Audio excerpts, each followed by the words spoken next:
guys, Ira here, and for today's video, we're gonna talk about Maya. What are the things that I like, and what are the things that I don't like? So, I've been using Maya for like 4 years now, and I'm also using Gcash. So, Maya and Gcash are both digital bank and competitors silang dalawa. Ano ba yung term ko? But you know what I mean. So, they both want us Filipino to be responsible on how we spend our money. But now we will not talk about Gcash but Maya.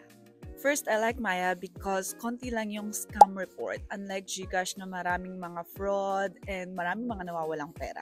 Second, what I like about Maya is that if you've been using the app, if you've been using their service, you will earn more interest depending on how you use it. For example, meron kang personal savings or meron kang time deposit, then mas malaki yung interest na ma-earn mo. Third, gusto ko yung kanilang services when it comes to paying bills kasi meron silang cashback minsan and meron din silang mga pa-voucher and also sobrang dali lang, walang hassle. You don't have to go sa mga bayad center para magbayad ng mga bills mo. Fourth, Maya is good for people na katulad ko na gustong mag-invest when it comes to stocks or crypto pero wala masyadong enough knowledge or wala masyadong time to monitor their portfolio.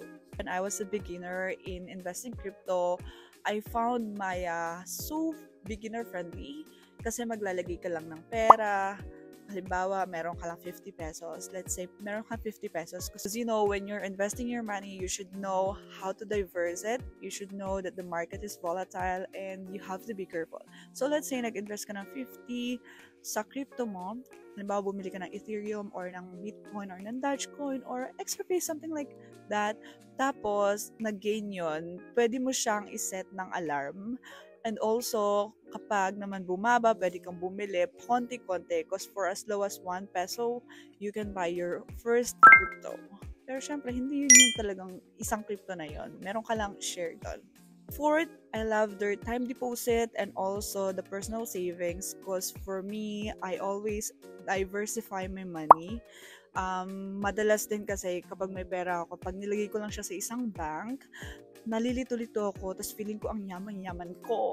Ngayon, dahil sa Maya, meron siyang, meron ka dong personal goal. Halimbawa, this money, I earned this because I did some part-time.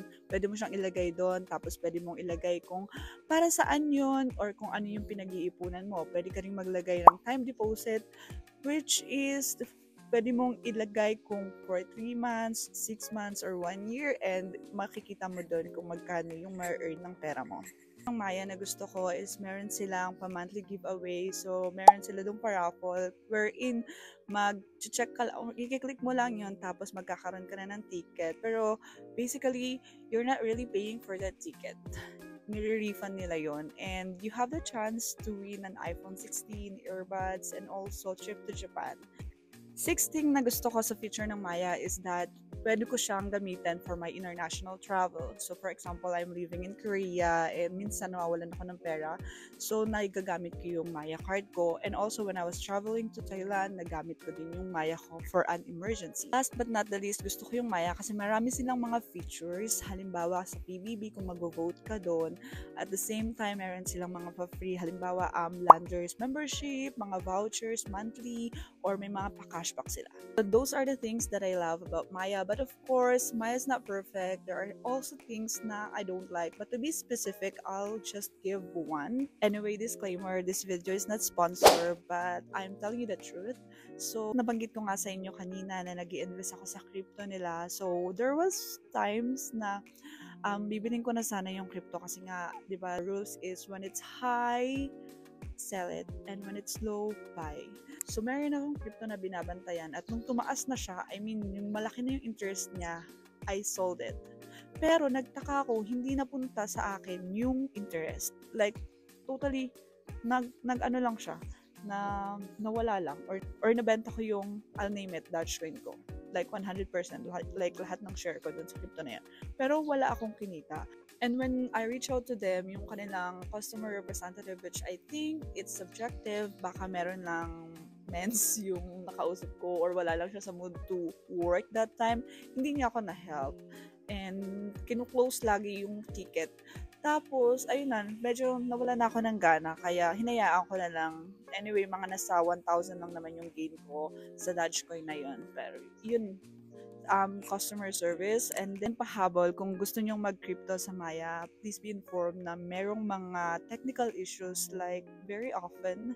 Kaya halimbawa may monitor kayo, kunwari talagang nakamonitor kayo sa crypto nyo, there are times na mawawalan kayo ng gana kasi nga down yung system, ganon. But anyway, to conclude this vlog, I want you to try their service, and if you want to register, I have here my referral code. So kung magre-register kayo through my referral code, you will get 50 pesos and the same sa akin. So yun lang guys, thank you for watching. Bye!